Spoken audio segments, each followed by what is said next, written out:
I don't know what you're watching on right now, but I hope you're watching Orange and Blue today, a special Day 2 NFL Draft Edition. No, it's not Fonzie. And, well, what character from Happy Days would you be? I'd like to think I'd be Richie Cunningham, but Are you more Ralph Mouth? or Potsy.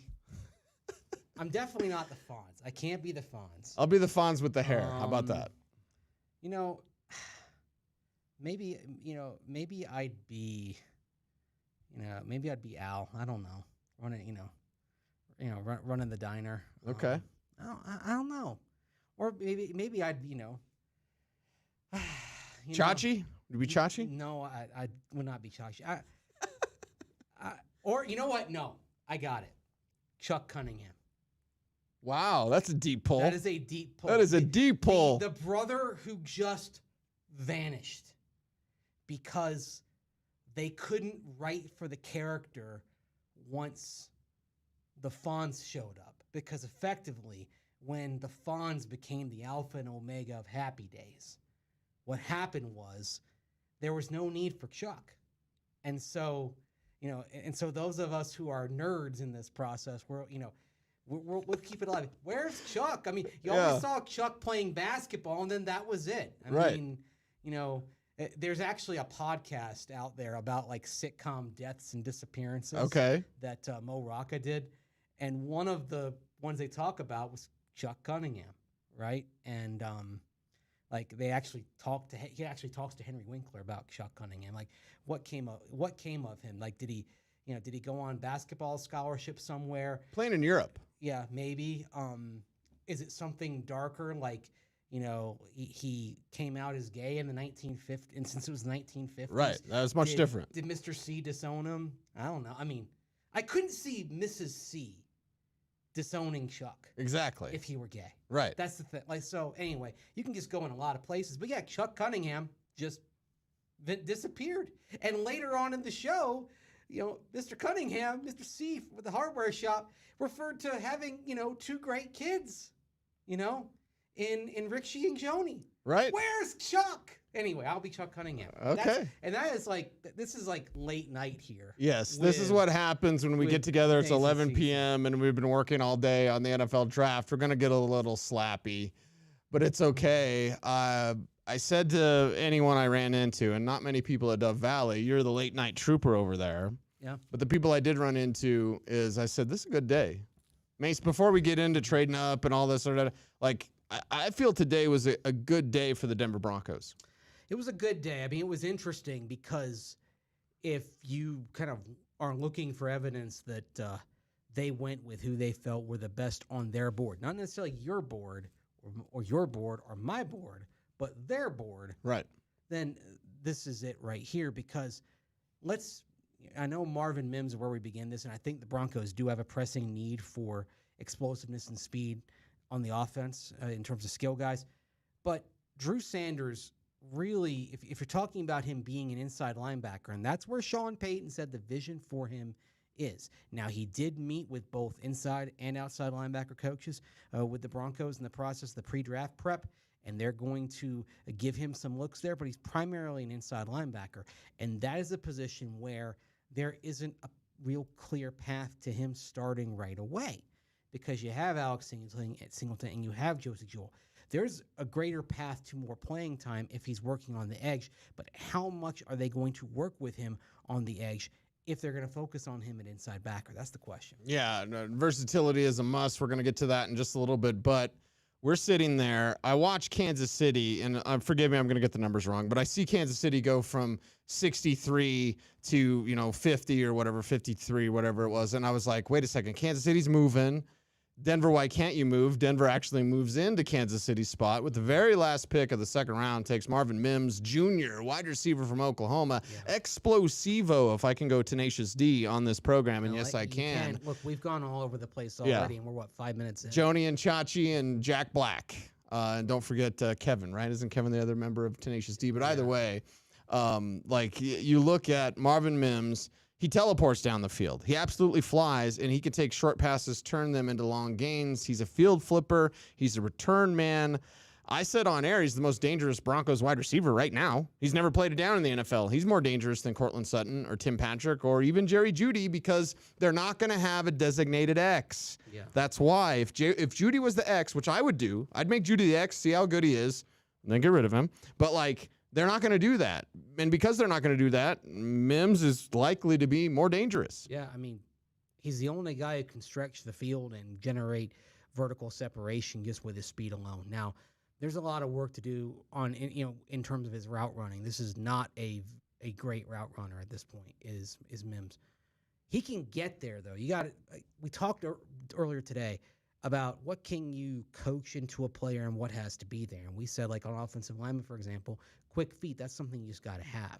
You're not going to be able to coach quick feet into a player, but you can coach sharper cuts on your routes. You can coach more precision in where you run your routes. And that's something that I think Mims can, where Marvin Mims can improve.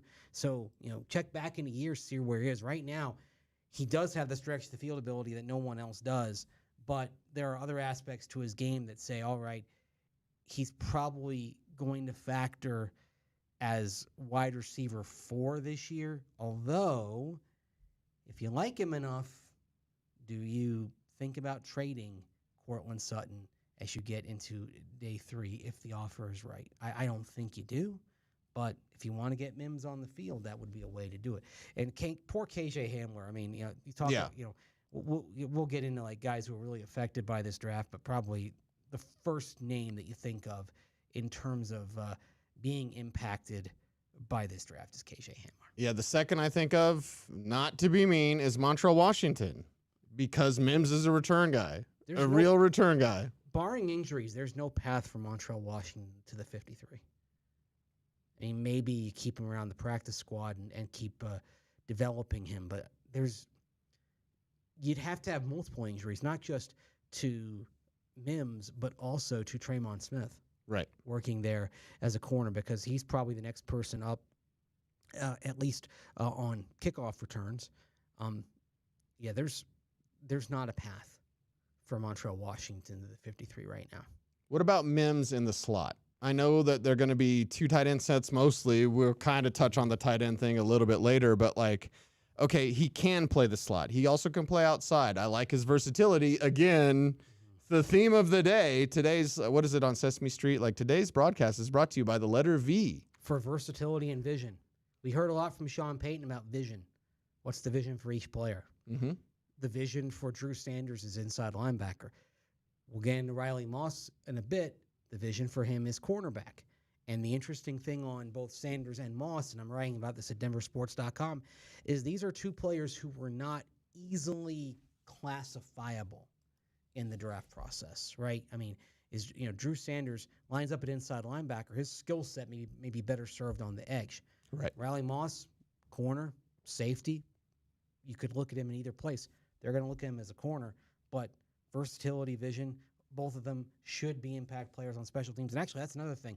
All 3 of these guys are going to be integral to the special teams this year, which is when you get beyond like the big pickups, when you're talking about Mike McGlinchey, Ben Powers, when you get beyond those 2 and Zach Allen, you get beyond those 3 big contracts, everybody they're bringing in, save for Jarrett Stidham, has some kind of special teams role in play. Doesn't it feel like the adults are in charge? And doesn't this feel, I don't want to go overly dramatic, but doesn't it feel different from George Payton? Because of that versatility, because of their paying attention to special teams, and they're not getting players that can just do one thing. Montreal Washington was never a receiver, like never. You cannot make him a receiver, and you hope that he's a Trenton Holiday or another person you couldn't make a wide receiver, but he was so dangerous as a returner. This year, it seems with that versatility, it's like they do. I loved when Sean Payton said, our scouts told us a story. Yeah. I love that. He actually got a sparkle in his eye when he was talking about the scouts. I mean, if you're a Broncos scout right now, and you're listening to Sean Payton talk about your role, you're kind of walking on air a little bit. Maybe blushing a little bit. Yeah, like, oh, Sean. Oh, thank you, Sean. Oh, stop. Go on. Oh, no. Yeah, you say, stop. Go on. More. Told you it was going to get punchy in here. Oh, yeah. Oh, my gosh. But, That's right. yeah, but we always talk about you trust your scouts. They're the guys with the boots on the ground. They're the ones that are, beating around the schools. And Peyton said, we can't travel. They do. They're telling us a story and the vision on these picks. Right, exactly. You have to trust them. I mean, scouts are the backbone of your roster development. But now the thing is, you got to listen to them. That's the key. Where the Broncos have gone wrong sometimes, these many years since time immemorial, is they haven't listened to their scouts often enough. Yes. I'd say they did because another thing, your scouts are going to tell you which guys are the high character people, the high football IQ people. And on those picks Friday, they went 3 for 3 in terms of character and football IQ. Yeah. And you love to see that. Yeah, you love to see it. You love to see the versatility being a must for these players. Orange and Blue today, special slappy edition, as we are a little punchy tonight. Happy slappies, a little punchy. No munchies. Anyway, we'll leave that one alone. But the versatility for Drew Sanders. I can't believe you went there. Drew Sanders, to me, and notice how I quickly transition. Nice. Drew Sanders, I had him graded as the #1 inside linebacker. I honestly think, and this is so different from Baron Browning. When Baron Browning came out, he was my number 50 player. Super excited the Broncos got him, and I said, make him outside. With Sanders, I'm like, he can do both. He can't cover, though. People stop saying he could cover. His skill set is in front. His skill set is burst, and in A, B, C gap, he can rush the quarterback, attack the ball carrier, scrape and flow on his way to the play, avoiding the trash. That's what his game is. So for me, it's like, yeah, he's my #1 inside linebacker. He's kind of an edge guy. It comes down to 3 words: attack, not react. The guys who react, I mean, Josie Jewell is a react guy. Alex Singleton is react. Read, react, make your play. That's why they're pretty good at what they do. Now, you wish they were both better in coverage. But if you're looking for that tight end stopper, I'm sorry, Drew Sanders is probably not going to be that guy. But his attacking mentality probably suits edge a little bit better, while at the same time, you play off the ability to diagnose run plays and react to them. So there is some reaction, especially against a team that's running the ball. And honestly, if they give him a look on the edge, and right now he is an inside linebacker, Sean Payton said that, but he is going to get some work on the outside. And he did meet with both inside and outside linebacker coaches in the pre-draft process for the Broncos as they got ready for this. So what you're looking at here is you could well have a couple of edges in Baron Browning and Drew Sanders maybe a year from now. And you're talking about these are 2 guys that have been on the inside, and they can take that ability to diagnose plays that they learn on the inside and apply it to where they are on the edge as well. There are some intriguing possibilities. There also, you can go sub packages, and maybe you can get him out there. Maybe you're stacking Browning and Sanders on one side and saying, okay, you figure this out. We're going to have these 2 guys coming off of one flank. I mean, we should probably mention Randy Gregory, but I think Randy Gregory, if he plays, it's a bonus. He hasn't proven he can stay healthy. Yeah, which is why I want them to go with Sanders and be like, you're an outside now. Yeah. Train him now. So in October, when Randy Gregory's hurt, because he will be hurt, you're ready. You don't have to all of a sudden switch gears and, it's difficult to learn inside and then learn outside. No, you've been training him at outside from day one. It doesn't sound like they're going to do that. I'll be okay, Mace. Yeah, We'll see a month from now when we can actually see some of their practices, because, yes, they do have to open up 1 OTA Phase 3 day per week to us to watch. And take that, Sean Payton. Open up the 3 days of minicamp. Now, it's possible that the days they open it up could be the days they're doing less than on the other days, right? Probably. Would it surprise me if they do that? No, of course not. Maybe they don't want me writing my voluminous reports. Voluminous. Daily basis. A word we need to use more of. There's nothing, they can't get around anything at training camp, though. Yes. Yeah. Because everybody's there and everybody's watching, and it's going to be a fun time with Sean Payton. Actual football practice, ladies and gentlemen. Let's talk about, before we move on to the Jeudy non-answer, which is a lot. I love how you and I are like, let's just do 15 minutes, and then it's like, we're going to talk for an hour. Well, we got talking about Chuck Cunningham and Happy Days. Happy and Days. Potsy I'm and, sorry, BK called me Fonzie when I showed up at Dove Valley, and I was And- like, yeah, okay, I'll take it. The Fonz was cool. Yeah, it's fine. I mean, Riley Moss is cool. yeah. And the Senior Bowl is cool. Again, for the love of God, if you want to do anything in the NFL, as Chris Mortensen said to me years ago, Adrian Peterson's rookie year, whatever year that was. 2007. Thank you very much. Talking to the great Chris Mortensen, he's like, yeah, I was a reporter in Atlanta Journal-Constitution, something like that. He's like, somebody said, go to the Senior Bowl. Go to the Senior Bowl. This team covets the Senior Bowl. This team relishes what they see at the Senior Bowl. And Riley Moss, maybe there were other corners. You and I saw other corners that we wanted, that we thought maybe the Broncos would be picking up tomorrow, not today. But they felt good enough to trade away next year's third, put it on a credit card, and go get Riley Moss. Now, I have him graded as a corner. I think he's a fourth corner, but I also think he's a safety. So his path, his vision, if we had that, like as a corner, he's not going to get on the field. But as a safety, he could push Caden Stearns from day one. Yeah, and I mean, at corner, you're counting on Traymon Smith being the fourth corner. I mean, Yes. So you'd have to have multiple injuries to push him into the lineup. Safety, there's a clearer path there. Now they're going to start him at corner. But I think an interesting thing as we talk about both Sanders and Moss is to look at Vance Joseph, okay? And one thing that Vance Joseph did well and improved at as he went along in Arizona was figuring out how to use guys who have some versatility, and in particular, talking about Isaiah Simmons, right? Mm-hmm.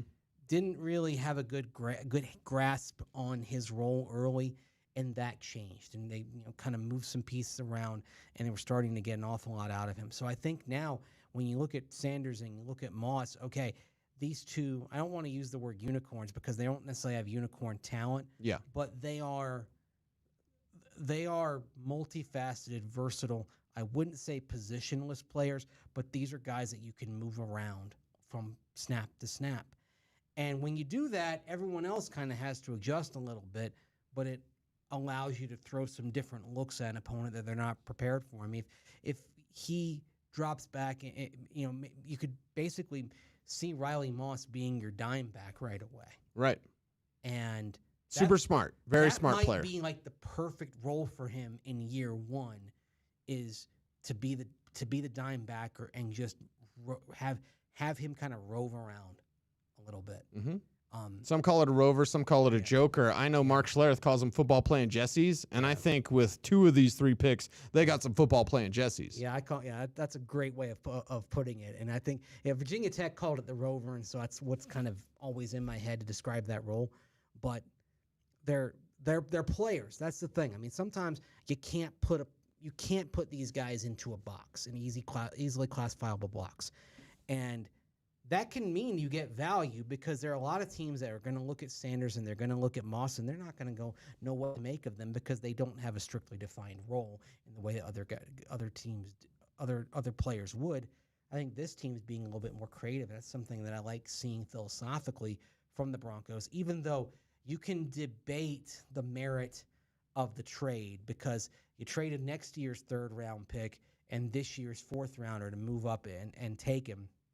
So basically, you're paying the fourth-round pick this year as a premium to get somebody now rather than having that third-round pick next year.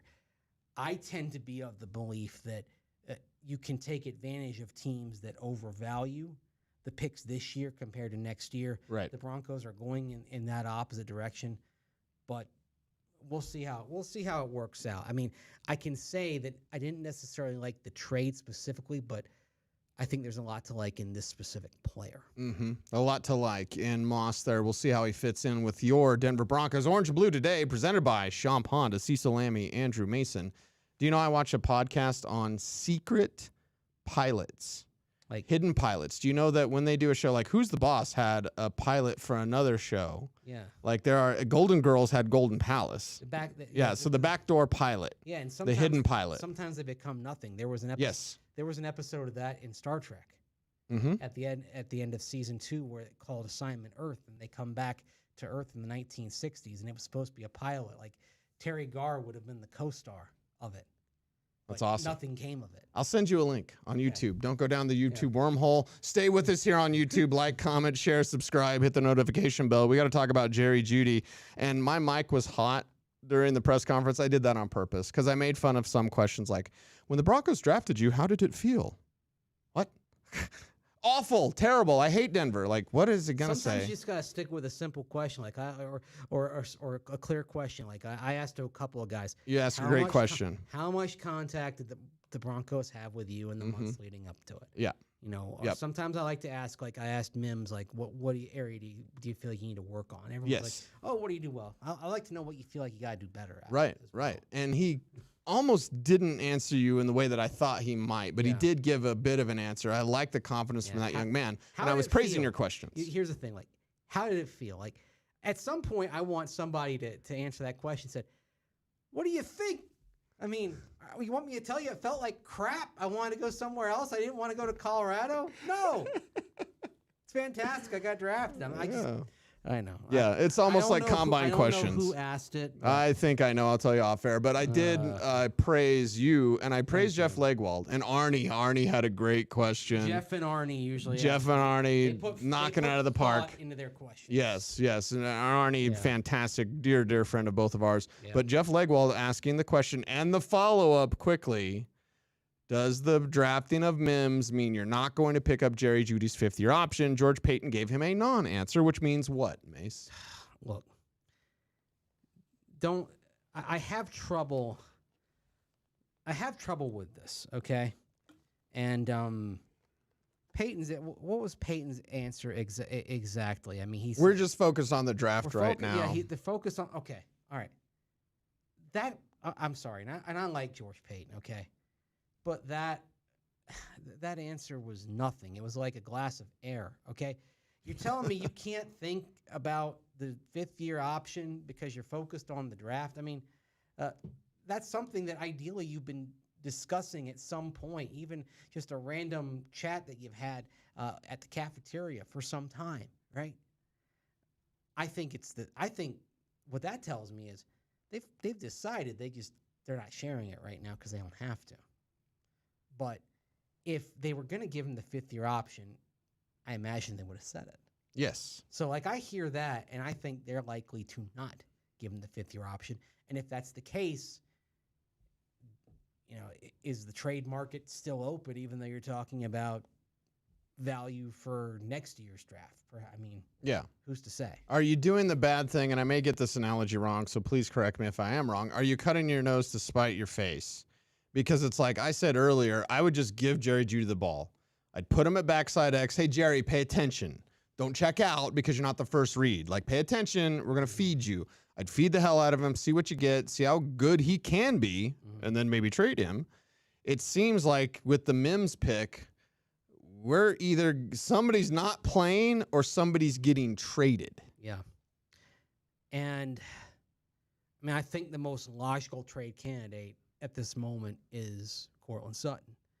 But if you're not going to pick up the fifth-year option, I mean, what is the plan with Jerry Jeudy here? What's the vision? What's the vision? If he plays well, are you going to say, fine, we're just going to tag him next year to try to get another year out of him, at which point he costs more? I mean, are they really kind of operating with that trepidation about Jeudy that, okay, what if something happens and he struggles or he gets hurt and we're on the hook for that fifth-year option no matter what, because the fifth-year option is protected for injury. So I found that answer a little bit unsatisfactory, to be kind. And again, if you're going to give him the fifth-year option, you probably would have said it, right? Because that's usually how it is when you're asked about, oh, well, we're going to pick up that option. He's going to be here. And they keep saying they want him here, right? Right. And he's a part of it. And that is one thing, again. I don't mean to chop up too much of George Paton, but he said last year, Bradley Chubb, core player, traded, right? Didn't he say Von Miller, core player at one point? I believe so, yeah. Yeah. I mean, so when I hear he didn't say core player for Jerry Jeudy, but he did say that they like him, they want him around. But, like, again, what are you doing, not what are you saying? another reason why we always say it's what they do, not what they say. What they're doing doesn't appear they're giving him the franchise tag. And to me, that's a bigger deal than saying we like him. And that deadline's a week away. 5th-year option. It's May 6th, right? Yeah. It's a week away. Again, I mean, we don't know. Maybe we could be wrong and they give up the 5th-year option. But I would say this, the chances of that 5th-year option, considering you just invested a 2nd-round pick, moved up a few picks to take Mims, I think the chances of that 5th-year option being granted probably dropped by a substantial percentage tonight. So. Yeah, we shall see. And we shall see what the Broncos do with their 2 6th-round picks if they keep them. Coming up tomorrow, Mace, I know you'll be back at Dove Valley. So some final thoughts as we tie a bow on tonight's program. Final thoughts. It's Jerry Springer-esque. R.I.P. Yeah, take care of yourself and each other. Somebody on Twitter, I don't know who it was, obviously, but they said, I cheated in honor of Jerry Springer today. And I was like, that is, one, that's cruel, but 2, it's awesome. Well, I mean, are people going to have paternity tests in honor of right. Povich? Right. You are not the father. Let's anyway, start doing dancing. Yeah. My final thoughts today. First of all, the fact that you have 3 guys who can factor in on special teams. I probably hammer this more than most people, but it's an old Bill Parcellsism that when you come into a team, a clear way to make a quick impact is to improve that phase. And the Broncos have been terrible on special teams for the last several years. Really, the last year they were good on special teams was 2015 when they won the Super Bowl.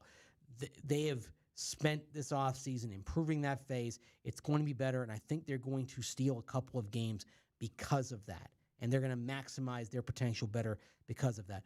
And then the other thought is this. Mims, Moss, Sanders, they don't have clear paths to the starting lineup this year. There's a path for 2024 and 2025. But I think this underscores the multi-year nature of what Sean Payton is doing. That this year is about figuring out what you've got, who's in, who's out. Whatever happens in the win-loss table, whether you're a playoff team or not, great. But this is really about resetting, refocusing, and building a foundation to get it right in the years beyond. I think it's an important year, but maybe it looks something like Bill Belichick's first year with the Patriots in 2000, or even Mike Shanahan's first year with the Broncos in 1995, when it was a very frustrating 8-8 season. Right. But you found out which guys were going to be a part of getting it right for the long haul. It was a frustrating year, and in some ways a forgettable year, but also an extraordinarily important year in what the Broncos became. And I think these picks, because none of them you're saying they're week 1 starters, you're playing the long game a little bit, and this year is about figuring out who's in for the future. And we'll see which one of those players could become the next Terrell Davis, right? That was Mike Shannon's first year, correct?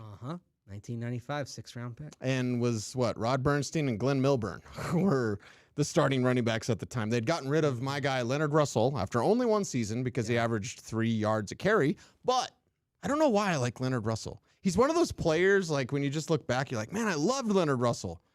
Well, he wasn't real good. So, I don't know. You know, Simon Fletcher was on that 1995 team, too. Wow. Awesome. Like, he closed out his career that year.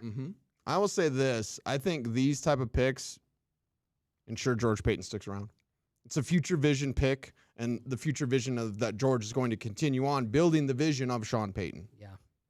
Even though they don't agree on anything, on everything, they agree on some things. Right. Like you and I have talked about, they're both grinders.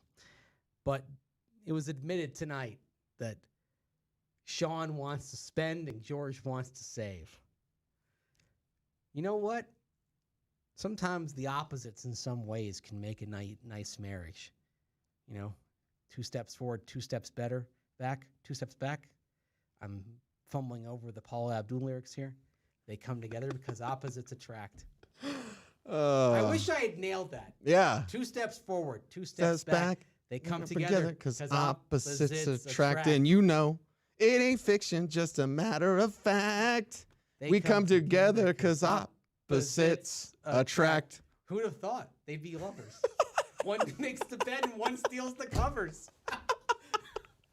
Oh my God, we're so tired. Oh boy. But we're here for you. Metaphorically speaking, I mean, Yes, they're lovers of football. they're lovers of football. Yes. And you know what? When you're a coach and a GM and you're breaking it down like they are, you're spending more time with each other than your spouse. Yeah. You At got a times. work wife, work Yeah. husband. They're each other's work spouses, it seems. I think you're my work spouse. At this point, yeah. Yeah, that's right. Yeah. Look at you all disappointed. I think we're stuck stop it. together. We're stuck. That's a Huey Lewis in the news song. Oh. Happy to be stuck with you.